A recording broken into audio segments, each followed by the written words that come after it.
वो भाव ये जगदीश नीची गर्दन कर जाते तब हमें इनकी याद आ जाती है और सारा का सारा प्रवचन फिर मन करता इन्हीं के ऊपर कर डालो। ये छोड़ते नहीं, गंदी आदत है। अभी अभी की घटना हम याद इसलिए दिलाते हैं, हमें देखो बहुत साफ हृदय का हूं, अपनी पूजा नहीं करवानी, मेरी कोई पूजा मत करो, लेकिन श्रद्धा। जी हाँ, अभी अभी हम पानी के लिए, पीने के लिए मांग रहे थे पानी, और जगदीश वहीं से निकल गए, कोई ध्यान ही नहीं दिया। इसलिए नहीं कि मैं इनका अपमान कर रहा हूं, मैं सच्ची कह रहा हूं, श्रद्धा अलग चीज होती है, नाटक अलग चीज होता है। इनकी दुकान पे आप खड़े हो जाओ जाके, आप खूब परिचित हैं कि आपकी तरफ देखेंगे भी नहीं। क्यों नहीं देखेंगे? क्योंकि इनकी श्रद्धा अभी आप में है ही नहीं। अतिथि देवो भव, वाणी से बोल सकते हो, अतिथि को देवता मान लेना, स्वीकार कर लेना, ये भगवान की पूजा है। पितृ देवो भव, गुरु देवो भव, इसको स्वीकार कर लेना भगवान की पूजा है। भगवान कहीं दूसरा रूप धारण करके अब राम, कृष्ण, हनुमान, शंकर बन के तुम्हारे सामने नहीं आ रहे। तुम्हें बस देखने की कला आनी चाहिए। तो शंकर भगवान भी आपके पीछे पड़े हैं, राम भगवान भी आपके पीछे पड़े हैं, हनुमान भी आपके पीछे पड़े हैं, मुड़ के देखते ही नहीं हो। हाँ, केवल लक्ष्मी देवी दिखाई देती है, सो भी लक्ष्मी थोड़ी। देखो, लक्ष्मी देवी की पूजा ये नहीं है जो ये बनिया लोग करते हैं, ये तो ढकोसला है। लक्ष्मी की पूजा होती है श्री की पूजा करना, और श्री नाम किसका है? शक्ति का। श्री नाम शक्ति का है, और शक्ति किसको चाहती है? केवल भगवान को। शक्ति दौलत नहीं चाहती, शक्ति कभी शोहरत नहीं चाहती, शक्ति कभी संसार की लोकेशणा, वित्तेषणा, उत्तेषणा में नहीं फंसना चाहती। शक्ति को तो पता है कि हम शक्तिवान के हैं, इसलिए वो अपने शक्तिवान को ही केवल चाहती। अब बताओ कितने दिन लगेंगे हमारी बात के प्रति, हमारी वाणी के प्रति, हमारे प्रति श्रद्धा करने में कितने वर्ष और लगेंगे? समझ में नहीं आते। जिससे भी श्रद्धा की बात कर दो वो रूठ जाता है या सत्संग में आना बंद कर देता है। और जब तक श्रद्धा नहीं है श्रीमान जी, तब तक समाधान तुमको कहीं मिलेगा ही। हजारों जगह श्रद्धा किए घूम रहे हो तो फिर एक जगह श्रद्धा हो नहीं सकती, क्योंकि ये नियम है। दाल रोटी खाओ तो तुम्हारी भूख मिटेगी, और सैकड़ों पकवानों की तरफ मन दौड़ाओ तो तुम्हारी भूख कभी मिटेगी? नहीं मिट सकती। इसलिए सच्ची पूजा क्या है? सच्ची पूजा सत्य की पूजा है, परमेश्वर की पूजा है, चेतन की पूजा है। और उसकी पूजा करने में केवल समझ की जरूरत है। क्या समझ की जरूरत है? कि जो तुमने तमाम दुनिया की हविसें पाल रखी हैं, कामनाएं पाल रखी हैं, इन कामनाओं को दूर करो अपने मन से। प्रजाहति यदा कामान सर्वान पार्थ मनोगता। हमारे तुम्हारे मन में रोज एक नई कामना जन्म लेती रहती है, इनका अंत नहीं हो पा रहा है। तो इनका अंत कैसे होगा? आज जो है आपको बहुत अच्छा सूत्र दिए दे रहे हैं। अगर आपको अपने अंदर की कामनाओं को नष्ट करना है तो एक ही कामना कर लो। अगर ये कामना कर लोगे तो सारी कामनाएं धीरे धीरे नष्ट होने लगेंगी कि मुझे इसी जन्म में मुक्ति प्राप्त करना है। ये कामना कर लो।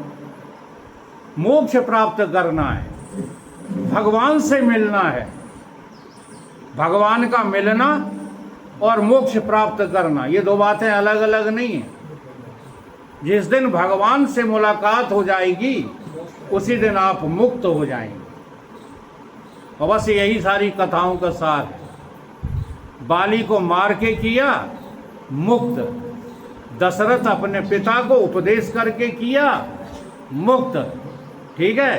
तो किसी को जो है छूकर कर दिया मुक्त। इन कथाओं का एक ही सार है और वो है सत्य। अगर सत्य की अवधारणा आपके हृदय में आ जाएगी तो आपको दुनिया के सुख की जो आसक्ति है वो मिटने लगेगी। जैसे कल अनुभव में हमारे जगदीश जी ने कहा कि सत्संग में आके आसक्ति मिट जाती, ये अनुभव गलत है। ये आसक्ति मिटती नहीं है, बल्कि आपने जगत की आसक्ति पर पर्दा डाल रखा है। आसक्ति मिटना उसको कहते हैं कि उधर देखने की इच्छा ही खत्म हो जाती है। जी हाँ, हम अपनी बता रहे हैं, औरों की हमें पता नहीं। अगर हमें सांसारिक प्रपंचिक कार्य कोई सौंपता है तो समझ लो जैसे 1000 बिच्छुओं ने डंक मार दिया। इतना बुरा लगता मुझे, ये बहुत पीड़ा होती है कि वकील साहब ये हमारा जो है ये वाला सांसारिक प्रपंचिक काम करवा दो या कर दो, बहुत पीड़ा होती है। और अगर कोई सत्संग के लिए कहे, मुझे सत्संग के बहाने किडनैप भी किया जा सकता है। किडनैप जानते हो? अपहरण। लेकिन मुझे अपहरण करके कोई करेगा क्या? क्यों, मैं वहाँ जाऊँगा, वहाँ भी सत्संग ही सुनाऊँगा, तो उनका दिमाग और ख़राब होगा अपराधियों का। हाँ, मैं सच कह रहा हूँ, जेल में जेलर की ज़रूरत नहीं है। जेलों में थानेदारों की ज़रूरत नहीं है, अधिकारियों की ज़रूरत नहीं है। जेलों में ज़रूरत है हम जैसे इंसान की। कारावास करने के लिए नहीं, वहाँ उपदेश सुनाने के लिए। तो जो आपराधिक प्रवृत्तियाँ होती हैं वो अपने आप जो है छटने लगती हैं। नहीं तो हमने ये सुना है कि जेलों में तो और जाकर के अपराधी अपराध सीख जाते हैं, और बड़े बड़े अपराध सीख जाते हैं। क्यों वहाँ जाकर के यातनाएं मिलती हैं, मारपीट होती है, हुड़दंग होता है। तो आज जेलों में ज़रूरत है सच्चे उपदेश की। आज अपराधियों को ज़रूरत है सच्चे ज्ञान सुनने की। आज भटके हुए लोगों को ज़रूरत है सत्संग की। वो सब कुछ हो नहीं रहा, इसीलिए इस युग का नाम कलयुग है।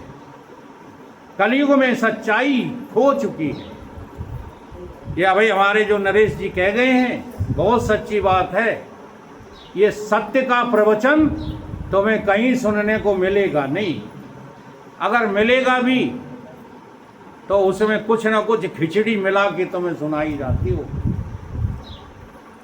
अब जब कोई मिश्रण बना के कोई चीज़ दी जाती है तो वो फायदा करेगी क्या? दूध में तुम सपरेटा मिला करके दे दो तो वो फायदा करेगा कि और नुकसान करेगा? हैं? शक्कर मिला के भी जो है डायबिटीज हो जाती है। हाँ, दूध तो प्योर, और प्योर दूध किसको कहते हैं जानते हो? देखो हम किसान नहीं हैं, लेकिन जो है किसानों की संगत में रहे हैं। आप लोग नहीं बता पाओगे प्योर दूध किसको कहते हैं। भैंस से जो निकलता है तुरंत वो प्योर दूध होता है। गाय से भैंस से निकालते हो, प्योर दूध नहीं होता। नहीं, आप गर्म करके देख लो। जी हाँ, दूध को रख दो और नीचे से गर्म करो और ऊपर लगा दो क्या दूसरा बर्तन, तो उसमें जो है पानी इकट्ठा होने लगता है। अर्थात भैंस से निकले हुए दूध में भी पानी का मिश्रण होता है, फिर इसको गर्म किया जाता है। देखो प्योर निकालना बता रहे हैं, माताएं जानती हैं, लेकिन ये बक्कुर नहीं रही। दूध गर्म किया जाता है और गर्म करने के बाद ठंडा कर लिया जाता है, फिर उसको जमाया जाता है जामुन लगा करके, तब वो फटता है। अब देखो फटता है तब उसका रहस्य खुल जाता है, कतरा कतरा अलग, पानी पानी अलग। फिर वो जब फट जाता है तो उसे मंथन किया जाता है। अब भी उसमें कुछ मिलावट है, मंथन करते करते करते करते मही अलग हो जाता है और माखन अलग हो जाता है, अभी भी उसमें मिश्रण है। अब इस माखन को गर्म किया जाता है खूब तेज आंच पर, तब वो जाकर के प्योर दूध आपको प्राप्त होता है। उसी को शायद क्या कहा गया है, घृत, है ना। रामचरितमानस में इसकी बड़ी अच्छी चर्चा है। तो ऐसे ही तुम्हारे भीतर परमात्मा घृत बना बैठा है। क्या बना बैठा है? घृत। अब तुम्हारी मैं ये कभी तो जो है पानी पसंद करती है, कभी दही पसंद करती है, कभी मट्ठा पसंद करती है। हमें बड़ी हंसी आती है जब लोगों के सामने एक तरफ मठा रखा जाता है और दूसरी तरफ घृत। लोग कहते मठा ले आओ मठा। अरे घी के सामने मठा क्या खाना यार, हम आज तक मठा नहीं खाते। चाहे तो ये कहो कि बेसहूर हैं, हमको सहूर नहीं है, लेकिन घृत बहुत पसंद है। घृत में वो ताकत होती है कि मरे हुए को भी खड़ा कर देता है एक बार। वो आगे चल कर के शोध किए जा रहे हैं कि घी के इंजेक्शन लगा करेंगे, घी के इतना महंगा हो जाएगा, घी इतना महंगा हो जाएगा कि तुम्हें इंजेक्शन के रूप में मिला करेगा। कहेंगे 500 रुपए का एक इंजेक्शन लगवाओगे, और तुम्हारी नई पीढ़ी आने वाली कहेगी हाँ लगा दो। इतनी बढ़िया चीज़ है घृत, और इसकी तुलना हमारे ज्ञानियों ने किससे की है? परमात्मा से। घृत जामे है ब्रह्म समाना। ये सारा शरीर जो है ये तो मठा और नीर के समान है, और इसमें तुम विद्यमान हो। तुम्हारी जो मैं निकल रही है, तुम इसका अनुभव करो, ये कहाँ से निकलती है। एक बार देह छोड़कर देखो तो मन मिलेगा, मन छोड़ करके देखो तो बुद्धि मिलेगी। ये सब जगह तुम चिपके रहते हो। तुम्हारी मैं हाँ तन बन के अभिमानी बन जाती है। जितने लोग अकड़ अकड़ के चलते हैं, समझ लो उनकी मैं कहाँ अटकी है? केवल तन पर। या जो देह की खातिर मर रहे हैं, मार रहे हैं, लड़ रहे हैं, ये सब देह अभिमानी हैं। इन्हें अपनी मैं का पता ही मैं नाम परमात्मा का है। भगवान गीता में कहते हैं, जानते हो क्या कहते हैं? भगवान गीता में कहते हैं कि हाथियों में ऐरावत मैं हूँ, और वृक्षों में पीपल मैं हूँ, और पांडवों में धनंजय मैं हूँ, और यदुवंशियों में यादवों में वासुदेव कृष्ण मैं हूँ। अब ये मैं कौन सी है जो सब कुछ है? ये कौन सी मैं है? अब गीता पढ़ लेते हैं, हाँ पढ़ पढ़ करके ज्ञानी हुए जा रहे हैं, लेकिन हम कृष्ण नहीं हो सकते। जब तुम्हारे मुंह से निकलेगा तब क्या निकलेगा? हम कृष्ण कैसे हो सकते हैं? कृष्ण कृष्ण थे। अरे कृष्ण यही बता रहे हैं कि तुम कृष्ण के अलावा और कुछ हो ही नहीं। तुम अपनी मैं की जांच करो, मैं की ममता मार के मैं की कर लो जांच। मैं तीनों से परे है, 3 4 और 5 तत्वों का ये तुम्हारा शरीर, ये तुम्हारी मैं नहीं है। और 4 अंतःकरण, हाँ मन बुद्धि चित्त अहंकार। देखो इसका सहूर बताएं। जब तुम ज्ञानी बन जाते हो ना, जब तुम कहते हो हाँ हम भी कुछ जानते हैं, वकील साहब हमें मत सिखाओ, हम भी कुछ जानते हैं, तब तुम बुद्धि बन गए हो। तुम्हें अपनी असलियत का पता ही नहीं। और जब तुम कहते हो कि हम 4 घंटे का ध्यान लगा लेते हैं, तुम मन बन गए हो। मन बने घूम रहे हो। और जब तुम ये कहते हो कि हम 20 बोरी जो है भागवत में शक्कर करेंगे, तब तुम अहंकार बने बैठे हो, कुछ नहीं कर रहे। हाँ, अगर खिलाना है तो किसी भूखे को खिलाओ। तुम्हारे दरवाजे से भूखा आदमी लौट जाता है और तुम 10 बोरी शक्कर कर रहे हो, शर्म नहीं आती? बस यही सत्य बातें आज लोगों से सुनी नहीं जाती। अहंकार का पोषण कर रहे हैं, वो कहते हैं हम भजन कर रहे हैं, हम दान कर रहे हैं। ये भजन और दान नहीं होता है, ये तुम्हारा अहंकार है। और जहाँ तुम कहते हो कि हमसे ज़्यादा कोई सोचना नहीं जानता, वहाँ तुम चित्त बन के बैठ गए। हमारे जगदीश जी कोई बात करो, चुटकिला लेके आ जाते हैं। ठहरो, आपने देखा नहीं है, हर बात पे चुटकिला सुनाते हैं। ये क्या है? चित्त बने बैठे रहते, ये बुद्धि बने बैठे रहते हैं, ये मन बने बैठे रहते हैं। इन्होंने अपनी मैं को आज तक खोजा ही नहीं। तो ये चारों प्रकार के अंतःकरण मैं नहीं हूँ। ठीक, अब रजोगुण, तमोगुण, सतोगुण, ये भी हम बने बैठे रहते हैं। जब तुम्हें कुछ काम करने की इच्छा होती है तो तुम रजोगुण बन गए, जब तुम्हें सोने की इच्छा होती है तब तुम तमोगुण बन गए। ठीक, और जब तुम खुश होने की इच्छा होती है, प्रसन्न चित्त रहने की इच्छा होती है, तो तुम सतोगुण बने गए। अभी तुम्हें अपनी मैं का पता नहीं है। इन 3, 4 और 5 से अलग तुम साक्षात परम तत्व परमात्मा राम ही हो। तुम राम के अलावा और कुछ हो नहीं। परंतु जो झूठी आसक्तियां हैं, इनमें हम जो है आसक्त होकर के और अपने आप को भुला बैठे। ठीक है, भजन गाय लो।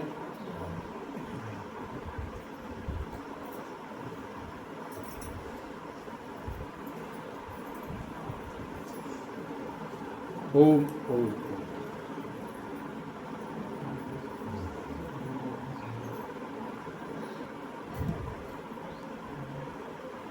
हरि ओम हरि ओम हरि। इस जग में सुखा सक्त मानव, चिर शांति कभी भी पा न सके। इस जग में सुखा सक्त मानव, चिर शांति कभी भी पा न सके। बोलते जाओ, समझते जाओ। इस जग में सुखा सक्त मानव, चिर शांति कभी भी पा न सके। इस जग में सुखा सक्त मानव, चिर शांति कभी भी पा न सके। सारे विज्ञानी जन मिलकर, सारे विज्ञानी जन मिलकर, सुख को दुख रहित बना न सके। सुख को दुख रहित बना न सके। अब ऐसा कोई सुख है आपके पास जिसके परिणाम में दुख न भोगना पड़े? जरा देखो ध्यानपूर्वक। आज तुम कहते हो कि हमारी गृहस्थी हरी भरी है, हमारे पास सब सुख हैं। चलो, ये धीरे धीरे तो चले ही जाएंगे, हम श्राप नहीं दे रहे। एक भी सुख आपके पास रहेगा नहीं। चलो धीरे धीरे न जाएं। तुम कितने सुखी हो जानते हो? पहला सुख तुम्हारा निर्मल काया है। हाँ, अब हमारी तो काया ही जो है दूषित हो गई। आप लोग तो निर्मल काया वाले हो ना, तो सुखी हो कि नहीं? हमारी अपेक्षा ज़्यादा। पहला सुख है निर्मल काया। दूसरा सुख है घर में माया। अब जो माया धारे हैं वो सुखी हैं कि नहीं? तीजा सुख कुलवंती नारी, अच्छी पत्नी है, अच्छा पति है, सुखी हो कि नहीं? चौथा सुख सुत आज्ञाकारी, तो सुखी हो कि नहीं? पंचम सुख हो मित्र घनेरे, सुखी हो तो नहीं, तमाम तुम्हारे दोस्त हैं, हमें तो कोई दोस्त ही नहीं मिल रहा। देखो हम कितने दुखी हैं आपकी अपेक्षा, लेकिन ये सारे सुख तुम्हारे धरे रह जाएंगे कब? जब काल तुम्हारे टेटुआ पे चढ़ बैठेगा। काल है, ये सबन को एक ही है। हाँ जी, सबका नहीं है। अब हम बताने जा रहे हैं, होश आ जाएंगे, आपको होश उड़ जाएंगे। तो सबके टेटुआ पे काल चढ़ेगा तो ये सारे सुख धरे रह जाएंगे। और ये सारे सुख हमें कभी सुख लगे नहीं, आज भी हमें लगते नहीं हैं, और काल हमारी मुट्ठी में रहता है। जी हाँ, काल के माथे पग धरा है सतगुरु के उपदेश। मुझे काल खा नहीं सकता, मुझे दुनिया मिटा नहीं सकती। अब ये बात समझना कोई खेल तो है नहीं। तो ऐसा कोई सुख नहीं है जो दुख में न बदल जाए। इसलिए इन सुखों के पीछे पड़ना छोड़ो और उस परमात्मा सुख को प्राप्त करो। काहे से मिलेगा? सत्संग से। हम नहीं कहते कि हमसे मिलेगा, तुम सत्संग सुनते रहो मेरा, एक दिन तुम खुद कहोगे वकील साहब, आहा आनंद ही आनंद है, अब हमें काल देव भी मार नहीं सकते। समझ में आ रही? तो सारे विज्ञानी जन मिलकर,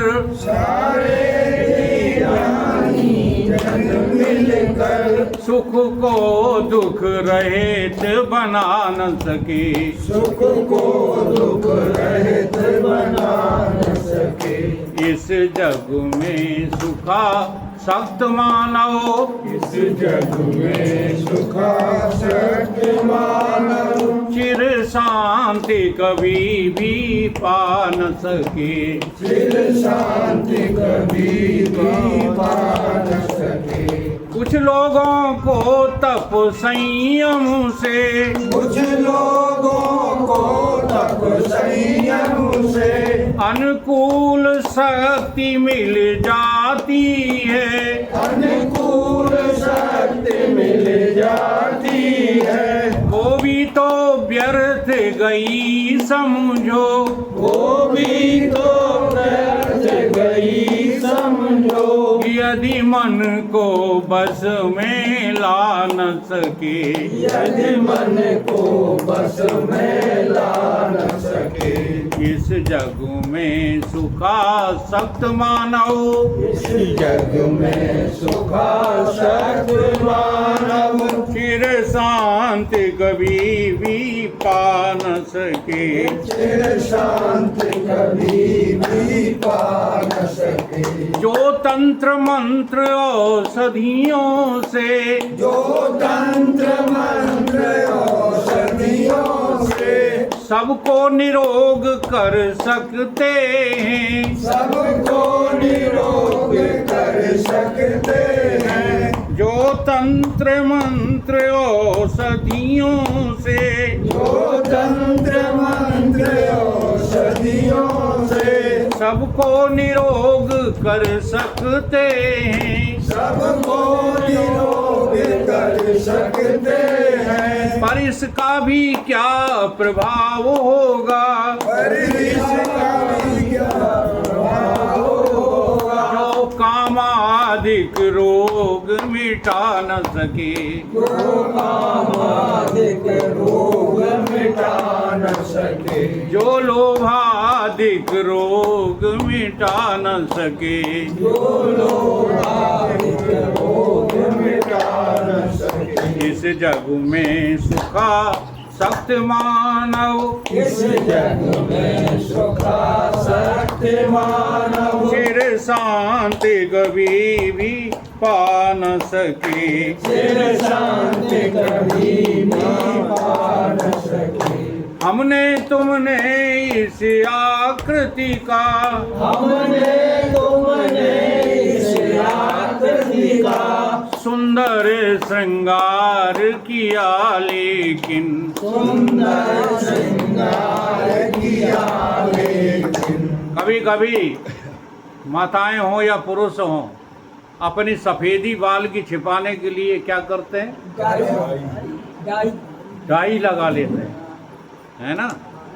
अब तुम कितना भी श्रृंगार करो, एक दिन तो हो रही है। हाँ, एक दिन तो जिनकी नानी मरनी ही है, मरेगी नहीं।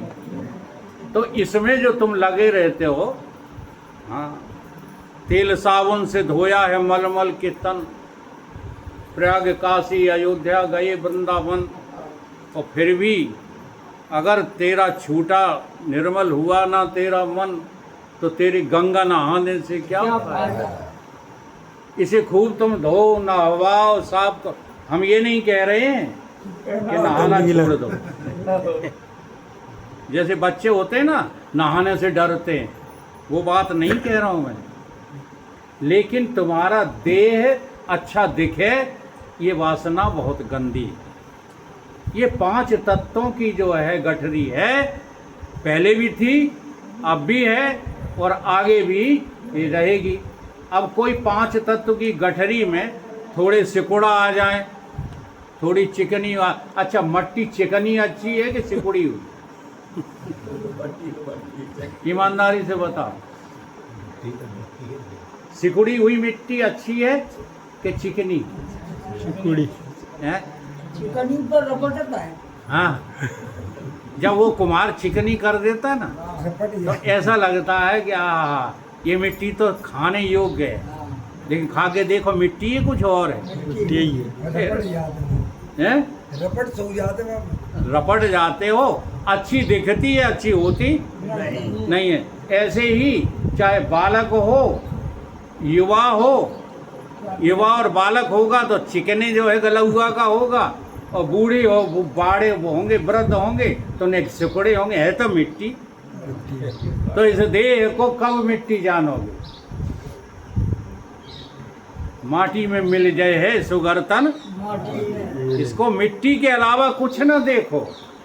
हमने तुमने इस आकृति का, हमने तुमने इस आकृति का सुंदर श्रृंगार किया, लेकिन सुंदर श्रृंगार किया, लेकिन ये वेश्याओं की सी वृत्ति, ये वेश्याओं की सी वृत्ति अंतर प्रकृति को सजा न सकी, अंतर प्रकृति को सजा न सकी। हम इसी की सजावट में लगे रहते, पूरी जिंदगी खराब कर लेते हैं इसी की सजावट में।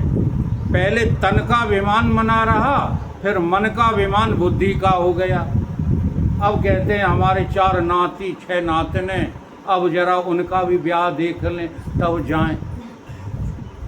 अरे क्यों श्रृंगार में लगे हुए हो? अंदर तुम्हारी सजावट होनी चाहिए, और वो सजावट नहीं हो रही। उस सजावट का नाम जानते हो क्या है? खट संपत्ति।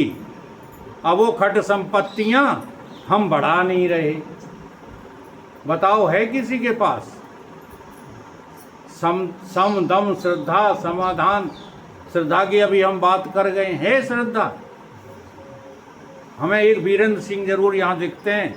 हम जैसे ही पानी के लिए मुखातब होंगे, दौड़ के पानी लेके पहुँच जाते। देखो, हम इसलिए प्रशंसा नहीं करते कि बाकी लोग जो है हीनता को प्राप्त हो जाएं, इसलिए नहीं। केवल आप श्रद्धा बढ़ाइए। अगर श्रद्धा नहीं है भाई साहब, तो बाकी जो बड़ी बड़ी बातें हैं 2 कौड़ी की नहीं है। तो अंतर प्रकृति को सजाओ, मन को बस में लाओ, इंद्रियों को बस में करो। ये सब क्या है? ये अंदर की सजावट है। श्रद्धा करो, समाधान करो, तितिक्षा करो। हाँ, अभी जैसे ही सत्संग बंद होगा, इनमें भड़बड़ाने लगेंगे लोग कि हाय अब जने रोटी मिली कि नहीं मिली। अरे तितिक्षा लाओ अपने अंदर। तुम भगवत चर्चा करने आए हो और भगवान व्यवस्था करेगा। हाँ, हम तो घर पे जो है निकलते तब कहते हैं कि हम वापस आएंगे, ये उम्मीद मत रखना। तीसरा बोला है, 1 घंटा हो गया। चलो कोई बात नहीं, दो एक लाइन और कह करके बंद कर। इस जग में सुखा सक्त मानव, इस जग में सुखा सत मानव, चिर शांति कभी भी पा न सके, चिर शांति कभी भी पा न सके। जब तक अभिमान प्रबल रहता, जब तक अभिमान प्रबल रहेगा, तब तक निज दोष नहीं दिखते, तब तक निज दोष नहीं दिखते। ऐसा भजन लिया था कि बहुत कुछ समझाना था, लेकिन अब समझते जाओ थोड़े थोड़े इशारों में। पुराने सत्संगी हो, तुम्हें जो अपना निज दोष नहीं दिखता, पराये दोष देखते रहते हो, अभिमानी हो, तुरंत पहचान लिया करो सामने वाला बुरा है, गलत काम कर रहा है, गलती कर रहा है, हम बहुत अच्छे हैं, ये तुम्हें लगा, समझ लो तुम अभिमानी हो।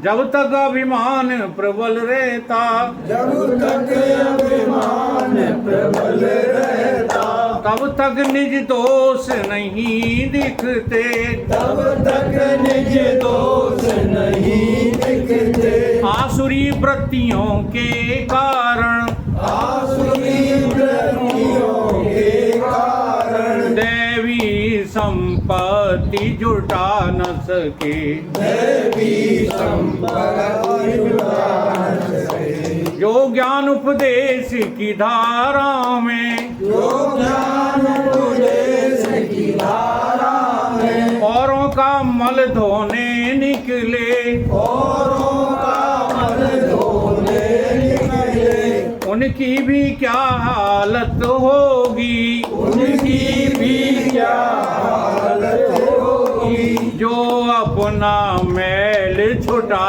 न सके। जो अपना मैल छुटा न सके। आखिरी बंद है, सत की चर्चा सुनते रहते, सत्य की चर्चा सुनते रहते, सत की चर्चा करते रहते, सत्य की चर्चा करते रहते, पर रमण असत में रखते हो, पर रमण असत में रखते हो। फिर पथिक कहाँ सत्संग हुआ, फिर पथिक कहाँ सत्संग हुआ, यदि असत से प्रीति हटा न सके। यदि असत से प्रीति हटा। हम तो एक छोटा सा उदाहरण लेते हैं, वो भी अपने जो है मंडल के सदस्यों के लिए ज़्यादा लेते हैं, क्योंकि एक तरफ हो भटमालपुरा में कार्यक्रम आजमा लिया करो, और दूसरी तरफ तुम्हारे रिश्तेदारों का फोन आ जाए, बोलो तुम कहाँ जाओगे, आजमाना आगे। अभी की बात नहीं कह रहा हूँ, अभी तो तुम ठकुर सुहाती कह दो। अगर तुम रिश्तेदारों की तरफ चले गए तो अभी आपको सत्संग का रंग चढ़ा में है ही नहीं। ठीक है, सत की चर्चा करते रहते, सत्य की चर्चा करते रहते, पर रमण असत में रहता है, पर रमण असत में रहता है। फिर पथिक कहाँ सत्संग हुआ, फिर पथिक कहाँ सत्संग हुआ, यदि असत से प्रीति हटा न सके। यदि असत से प्रीति हटा न सके। इस जग में सुखा सक्त मानव, इस जग में सुखा शक्ति मानव, चिर शांत कभी भी पा न सके। चिर शांति कभी भी पा न सके। सारे विज्ञानी जन मिलकर, सारे विज्ञानी जन मिलकर, सुख को दुख रहित बना न सके। सुख को दुख रहित बना सके। बोलिए सतगुरुदेव भगवान की जय। मेरी चर्चा में